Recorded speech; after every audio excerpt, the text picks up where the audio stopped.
Last class left. में last class में हम लोगों ने देखा था algorithm, flow chart and pseudo code के बारे में। और असाइनमेंट भी मैंने दिया था, कुछ कुछ एग्जांपल्स हमने क्लास में देखे थे और उसके बाद में कुछ मैंने आपको ट्राई करने के लिए दिए थे। अभी हम इसी क्लास में जो हमारा फर्स्ट लर्निंग आउटकम है उसका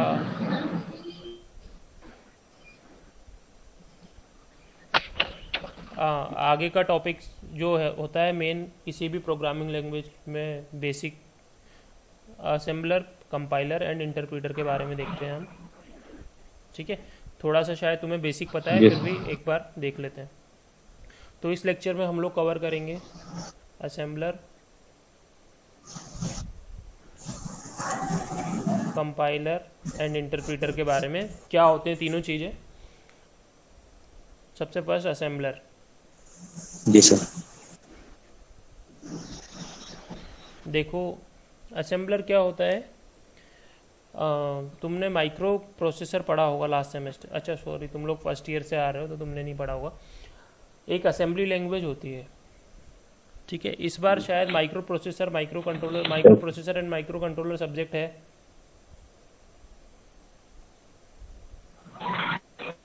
या ओ नहीं। सर, पता नहीं। नहीं है, चलो कोई बात नहीं। तो उसमें हम लोग क्या करते हैं, प्रोसेसर की प्रोग्रामिंग करते हैं, कंट्रोलर और प्रोसेसर की, उसको करते हैं असेंबली लैंग्वेज में।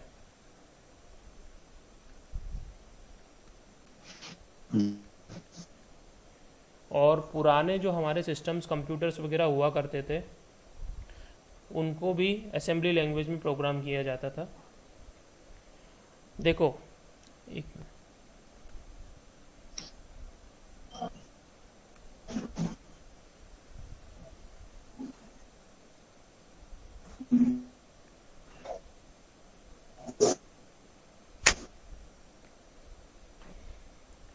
हमारा जो कम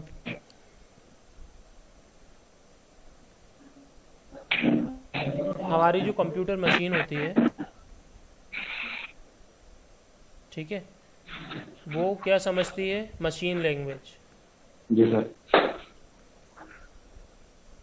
मशीन लैंग्वेज क्या होती है, बाइनरी लैंग्वेज बोल लो उसको। बाइनरी लैंग्वेज में बात करते हैं हम अपने कंप्यूटर सिस्टम से।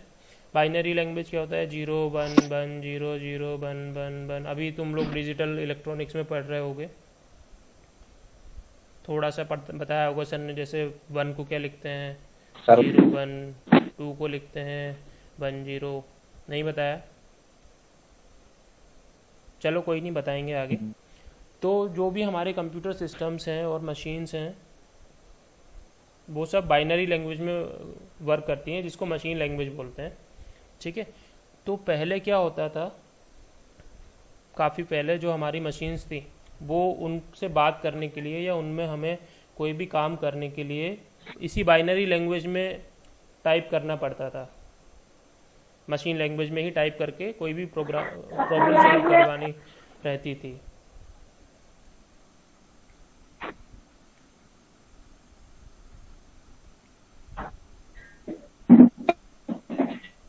ठीक है। तो जैसे मान के चलो एक सिंपल से एडिशन करना है, 2 + 1 = 2, ठीक है। इसका कुछ आंसर निकालना है हमें, ये प्रॉब्लम सॉल्व करनी है कंप्यूटर से।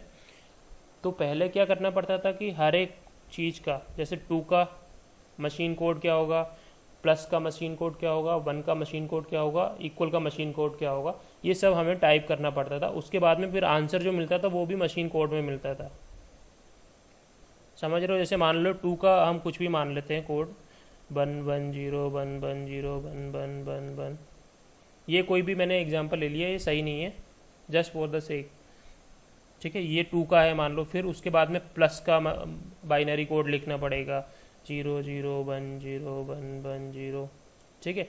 फिर उसके बाद में 1 का 1 0 0 1 0 0 1, ठीक है। ये इन तीनों का बाइनरी कोड हो गया। उसके बाद में फिर =2 का बाइनरी कोड अलग से लिखना पड़ेगा, 0 0 0 1 0 1 0 0 1 1, ये ठीक है। मैंने एग्जांपल लिए हैं, ये सही नहीं है। 2 का बाइनरी कोड मतलब ये सिंपल से एक एडिशन का प्रॉब्लम है, 2 + 1 = 2 निकालना है, उसके लिए पहले क्या करना पड़ता था, हर किसी का मशीन कोड लिखना पड़ता था, 2 का, फिर प्लस का, फिर इक्वल का, 1 का। उसके बाद में फिर हमें कंप्यूटर आंसर देगा। कंप्यूटर आंसर भी इसी लैंग्वेज में देगा। 0 मान लो जो भी आंसर आ रहा है 1 1 1 0 1 1 1 0 1 0 1, इस तरह का कोई आंसर मिलेगा हमें, जो कि हमें पता है कि क्या होना चाहिए, आंसर 3 होना चाहिए 2 + 1 का। ठीक है, 2 + 1 का आंसर 3 होना चाहिए। लेकिन अगर मशीन लैंग्वेज में कंप्यूटर से बात करते थे पहले, चूँकि कंप्यूटर तो आज भी मशीन लैंग्वेज ही समझता है और बाइनरी लैंग्वेज समझता है, जिसको बाइनरी लैंग्वेज बोलते हैं, लेकिन पहले हमें इसी तरह से उसमें काम करना पड़ता था। इसके कारण क्या होता है कि एक छोटे से एडिशन में ही इतना सारा हमें टाइप करना पड़ेगा, और इतनी छोटी प्रॉब्लम तो हम कंप्यूटर से सॉल्व करेंगे नहीं। कंप्यूटर से हम बड़ी प्रॉब्लम सॉल्व करते हैं तो उसमें सोचो कितना हमें मेमोरी जाएगा, टाइम जाएगा, और एक छोटी सी गलती से पूरा मेहनत पे पानी फिर जाएगा। ठीक है, तो उसके बाद में फिर क्या, assembly language I.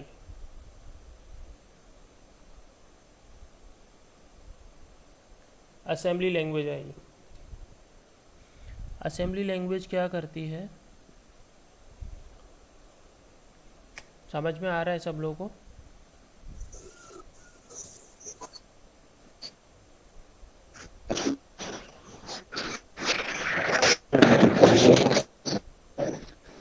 Assembly language में क्या होने लग गया फिर, देखो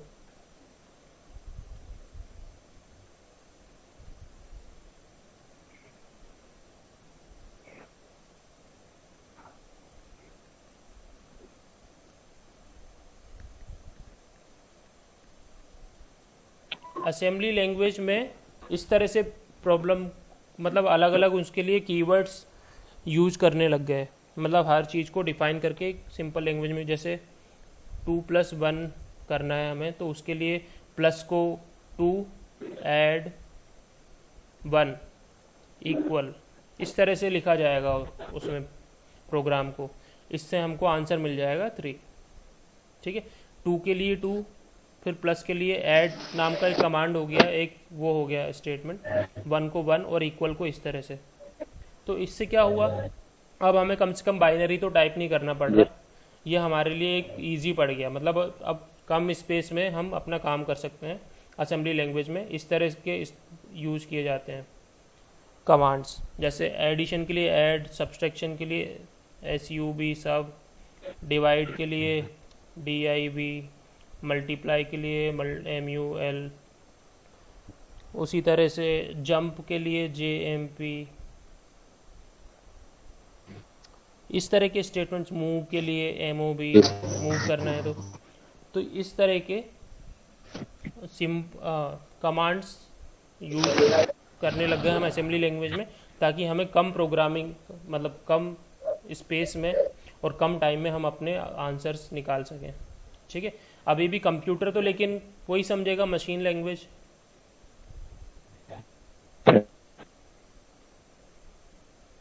ठीक है, मशीन लैंग्वेज समझता है कंप्यूटर, तो फिर क्या हमें असेंबली लैंग्वेज से मशीन लैंग्वेज में कन्वर्ट करने की ज़रूरत पड़ेगी। ठीक है, असेंबली लैंग्वेज से मशीन लैंग्वेज में कन्वर्ट करने के लिए असेंबलर का यूज किया जाता है, का प्रयोग किया गया। ठीक है, ये एक असेंबलर क्या है, एक ट्रांसलेटर है, जो जैसे लैंग्वेज ट्रांसलेटर होते हैं।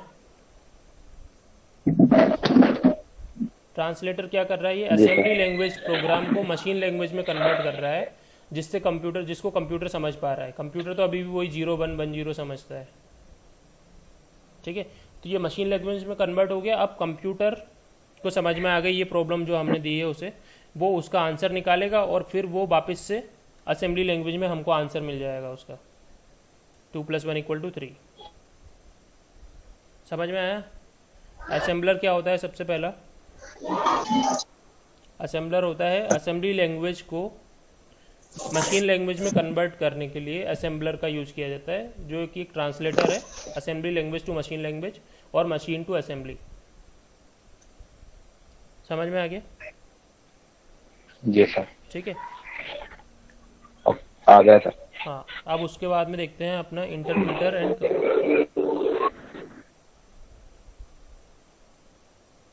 इंटरप्रीटर और कंपाइलर क्या होता है। जी सर।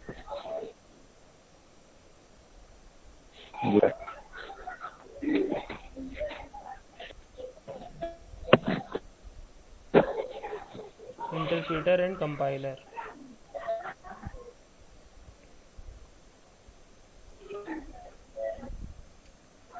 देखो इंटरप्रीटर क्या करता है कि अब इंटरप्रीटर आगे जब पहले असेंबली लैंग्वेज थी, अब फिर आगे और हाई लेवल लैंग्वेजेस आई, middle level language, high level language. जैसे सी हमारी एक मिडिल लेवल लैंग्वेज है, ठीक है। सी लैंग्वेज की बात करते हैं हम, एक मिनट, ठीक है। तो सी में अब बहुत सारे स्टेटमेंट्स हैं। ये हमने सी में क्या करते हैं, प्रोग्राम टाइप करते हैं हम पूरा बाकायदा। जो भी हमारा प्रॉब्लम सॉल्व करवानी है उसके लिए एक हर एक प्रोग्रामिंग का फॉर्मेट है जिसके बारे में मैंने बताया था। तो सी का एक पर्टिकुलर फॉर्मेट है, उसमें हमने प्रोग्राम लिखा कोई भी प्रॉब्लम सॉल्व करवाने के लिए, ठीक है। तो उसमें कुछ नंबर ऑफ लाइन्स आएंगी, line number 1, line number 2, line number 3, line number 4, line number 5, ठीक है।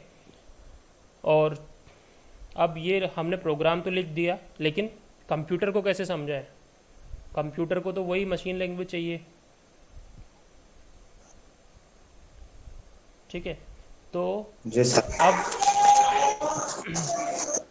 तो अब ये हमारे प्रोग्राम को कंप्यूटर को समझाने के लिए,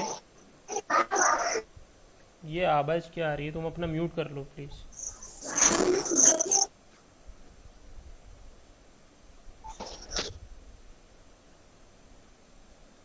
सर बाहर खड़ा हाँ, नेटवर्क में क्या, बाहर खड़ा हूँ सर, इसलिए हाँ, बाहर। म्यूट कर लो अपना, ठीक है। चलो ठीक है। तो अब ये हमने सी में जो कोड लिखा उसको हम बोलते हैं सोर्स कोड अपना। इसको अब हमको मशीन लैंग्वेज में कन्वर्ट करने के लिए हमारे पास दो तरह के वो हैं ट्रांसलेटर, एक तो इंटरप्रीटर और एक कंपाइलर।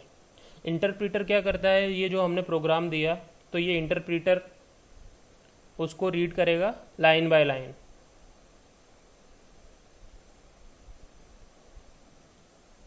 इंटरप्रीटर उसको लाइन बाय लाइन रीड करेगा, ठीक है। और एक एक लाइन को ट्रांसलेट करेगा वो।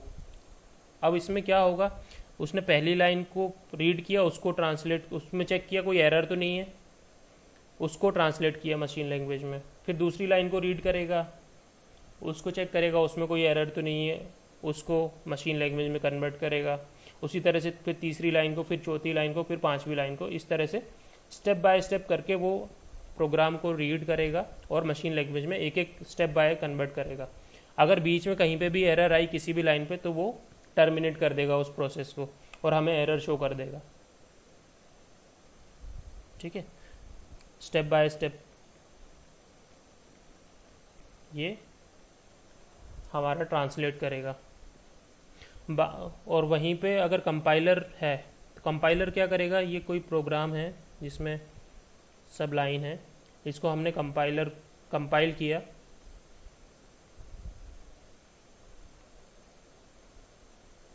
कंपाइलर को प्रोग्राम दिया तो वो मशीन लैंग्वेज में कन्वर्ट करने के लिए सबसे पहले कंपाइलर क्या करेगा, ये पूरे के पूरे प्रोग्राम को एक साथ उठा लेगा, पूरे की पूरे प्रोग्राम को उठा लेगा और उसको एक साथ रीड करेगा। जैसे इंटरप्रीटर क्या कर रहा था, लाइन बाय लाइन रीड कर रहा था, एक लाइन को रीड किया फिर उसको कन्वर्ट किया, फिर दूसरी को रीड किया फिर कन्वर्ट किया। लेकिन कंपाइलर पूरे प्रोग्राम को एक साथ रीड करेगा और चेक करेगा उसमें कहाँ कहाँ एरर्स हैं या एरर हैं या नहीं। अब उसमें जिस भी लाइन पे कहीं पे भी एरर होंगी उनको एरर को वो शो करेगा, ठीक है। और अगर एरर नहीं है तो फिर उसको वो कंप्लीट कंपाइल करके मशीन लैंग्वेज में कन्वर्ट कर देगा। जी सर।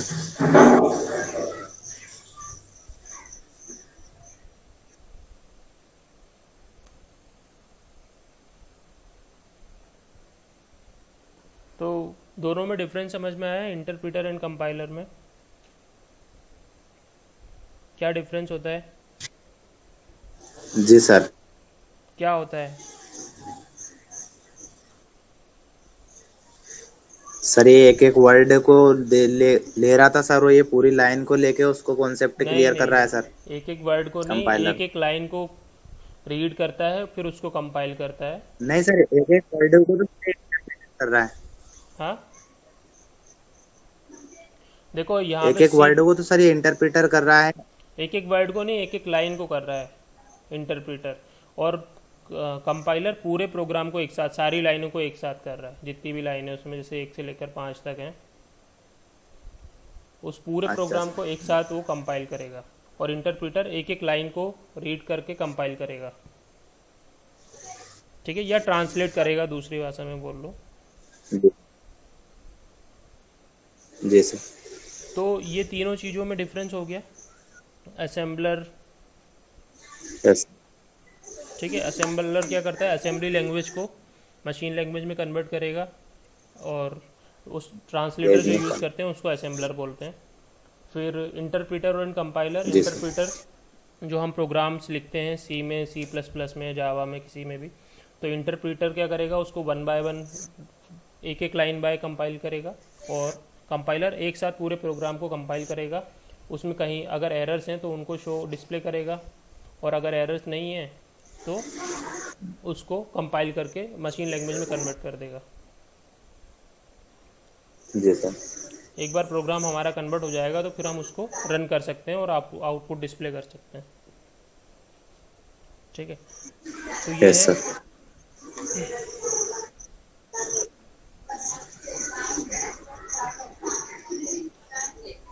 तो असेंबलर को अब यहाँ पे देख लेते हैं हम, इसमें क्या क्या है। असेंबलर क्या करता है, to convert assembly language into machine code, ठीक है। ट्रांसलेट निमोनिक ऑपरेशन जी code sir. Into their machine language. ये जो ये निमोनिक्स बोलते हैं इनको, जो मैंने बताया था, ऐड, सब्ट्रैक्ट, DIB, MUB, ये सब निमोनिक्स होते हैं। जब तुम प्रोसेसर पढ़ोगे यस। 8085,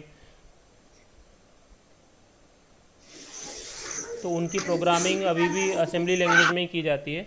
उनकी किट्स होती हैं अलग अलग, या जहाँ पे भी प्रोग्रामिंग करोगे तो तुम इस तरह के निमोनिक्स यूज करोगे ऑपरेशंस को परफॉर्म करवाने के लिए, ठीक है। तो इन निमोनिक्स को वो जी मशीन सर। लैंग्वेज इक्विवेलेंट में कन्वर्ट करेगा। Assigning machine addresses to symbolic labels, हर एक सिम्बॉल को मशीन एड्रेस असाइन कर देगा। जैसे ये सोर्स प्रोग्राम है हमारा निमोनिक्स में ऑप कोड के फॉर्म में, ये सिंबल के फॉर्म में, असेंबलर उसको रीड करके ऑब्जेक्ट कोड में कन्वर्ट कर देगा। ऑब्जेक्ट कोड मतलब machine language. Yes sir. Assembler किस तरह से काम करता है, एक बार रीड कर लेते हैं इसको भी। Programmer write a program using sequence of assembler instructions, assembly language के इंस्ट्रक्शंस राइट करेगा प्रोग्रामर।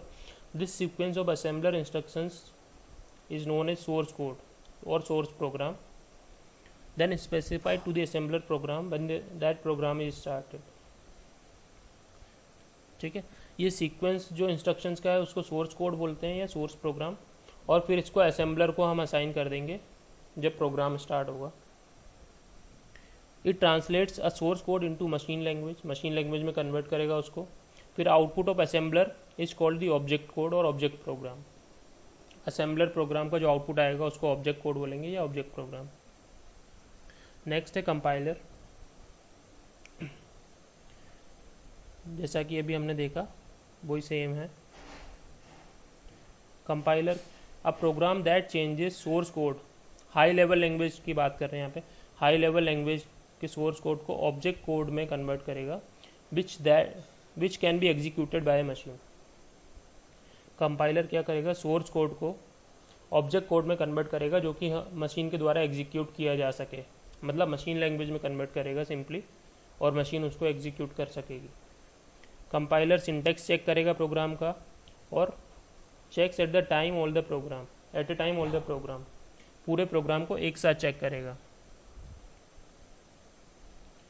कंपाइल क्यों करते हैं किसी प्रोग्राम को, ताकि हम एक एग्जीक्यूटेबल प्रोग्राम क्रिएट कर सकें। एग्जीक्यूटेबल प्रोग्राम मतलब जो कंप्यूटर पे एग्जीक्यूट हो सके या रन हो सके, ठीक है। कंप्यूटर पे रन होने के जी लिए सर। उसको मशीन लैंग्वेज में कन्वर्ट होना ज़रूरी है, इसलिए उस प्रोग्राम को कंपाइल किया जाता है। कंपाइलर बेस्ड लैंग्वेज सी होती है, C++ होती है, जावा, इनमें कंपाइलर का यूज़ किया जाता है, मतलब पूरे प्रोग्राम को एक साथ कंपाइल करते हैं। Yes sir. अब यहाँ पे एक वर्ड आया था एग्जीक्यूटेबल, ठीक है। तो ये क्या होता है एग्जीक्यूटेबल्स? एग्जीक्यूटेबल्स होते हैं files that actually do something by carrying out A set of instructions. ऐसी कुछ फाइल्स होती हैं हमारे कंप्यूटर में जिनको हम रन करते हैं तो उनसे कुछ ना कुछ फंक्शन परफॉर्म होता है। जैसे .exe एक्सटेंशन की फाइल्स तुमने अगर देखी हो किसी सिस्टम में या कहीं पे, तो क्या होता है .exe फाइल जनरली ये एप्लीकेशन फाइल्स होती हैं। जैसे कोई अगर एप्लीकेशन या सॉफ्टवेयर तुम डाउनलोड कर रहे हो तो उसको रन करने के लिए एक .exe फाइल मिलती है, फिर उसको हम रन करते हैं जिससे कि वो जो प्रोग्राम है या सॉफ्टवेयर है वो इंस्टॉल हो जाता है। Once the executable is there it can be called by the user to process the given inputs to a program and produce the desired output. अगर एक बार हमारे पास एग्जीक्यूटेबल फाइल है किसी भी प्रोग्राम की, यूज़र उसको प्रोसेस कर सकता है और डिजायर्ड आउटपुट जो भी है, कोई भी प्रोग्राम इंस्टॉल कर रहे हो या सॉफ्टवेयर, वो इंस्टॉल हो जाएगा, या जो भी उसका डिजायर्ड फीचर है वो हो जाएगा। ये .exe एक्सटेंशन होता है इनका, शायद देखोगे आगे। कंपाइलर के अब यहाँ पे एग्जांपल्स हैं, माइक्रोसॉफ्ट विजुअल स्टूडियो, छोड़ो ये, सी प्रोग्रामिंग यूज करेंगे हम। फिर लास्ट है इंटरप्रीटर। इंटरप्रीटर क्या है? एक computer program that executes instructions written in a programming language and do not produces the executable file. Interpreter क्या करता है? प्रोग्राम को एग्जीक्यूट करता है जो हमने अपनी प्रोग्रामिंग लैंग्वेज में लिखी है, लेकिन एग्जीक्यूटेबल फाइल प्रोड्यूस नहीं करता। जबकि कंपाइलर के केस में होता है कि वो एक पूरे प्रोग्राम को कंपाइल एग्जीक्यूट करके एक एग्जीक्यूटेबल फाइल प्रोड्यूस कर देता है। इंटरप्रीटर कीवर्ड्स चेक करेगा, take one instruction at a time and convert it into machine language before taking up the next instruction. Step by step process करेगा, एक instruction को एक बार में लेके उसको मशीन लैंग्वेज में कन्वर्ट करेगा, फिर दूसरी इंस्ट्रक्शन उठाएगा। तो इससे क्या है, ये टाइम कंज्यूमिंग प्रोसेस है जो कि हमारे प्रोग्रामिंग को या वर्क को स्लो करती है। इसके एग्जांपल्स हैं PHP, जावास्क्रिप्ट, बेसिक। यहाँ पे कंपाइलर और इंटरप्रीटर में डिफरेंस शो किया है इस डायग्राम में।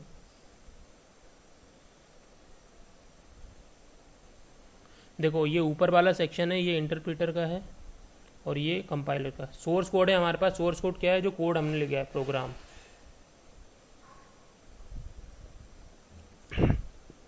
अब इंटरप्रीटर क्या करेगा? इस सोर्स कोड को उसने उठाया इंटरप्रीटर ने, और ये सारे इसमें इंस्ट्रक्शंस हैं, डिफरेंट लाइंस ऑफ इंस्ट्रक्शंस हैं। तो सबसे पहले वो फर्स्ट लाइन को रीड करेगा, ठीक है, उसको चेक करेगा उसमें कोई एरर तो नहीं है, फिर उसको मशीन लैंग्वेज में कन्वर्ट करेगा। उसके बाद में फिर दूसरी इंस्ट्रक्शन को उठाएगा, उसको रीड करके मशीन लैंग्वेज में कन्वर्ट करेगा, फिर तीसरी को उसको कन्वर्ट करेगा। इस तरह से स्टेप बाय स्टेप प्रोसेस करेगा ये। जबकि कंपाइलर क्या करेगा? ये सोर्स कोड उसने पूरा उठाया कंपाइलर ने और उसको कंपाइल किया, एक एग्जीक्यूटेबल फाइल में कन्वर्ट कर दिया जिसको कि हम रन कर सकें, मतलब एग्जीक्यूट कर सकें हमारे सिस्टम पे प्रोसेसर के द्वारा,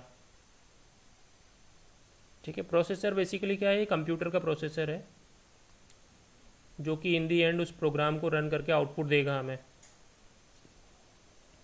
क्योंकि आउटपुट तो कंप्यूटर ही दे रहा है प्रोसेस करके। हम बस उसको समझाने के लिए प्रोग्राम्स लिख रहे हैं, और प्रोग्राम्स को कंप्यूटर को समझाने के लिए अलग अलग ट्रांसलेटर्स हैं। इंटरप्रीटर हो गया, कंपाइलर हो गया, असेंबलर हो गया।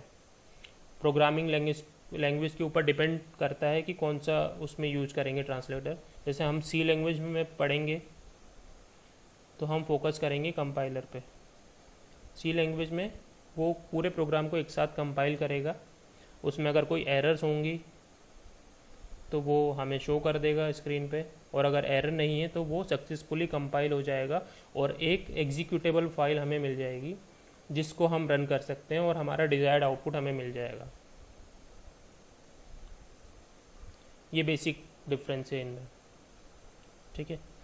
इंटरप्रीटर के एग्जांपल की बात करें तो जावास्क्रिप्ट लैंग्वेज हो सकती है, छोड़ो उसको। यहाँ पे समराइज करते हैं। Assembler is a translator software that translates assembly language program into equivalent binary language या मशीन लैंग्वेज।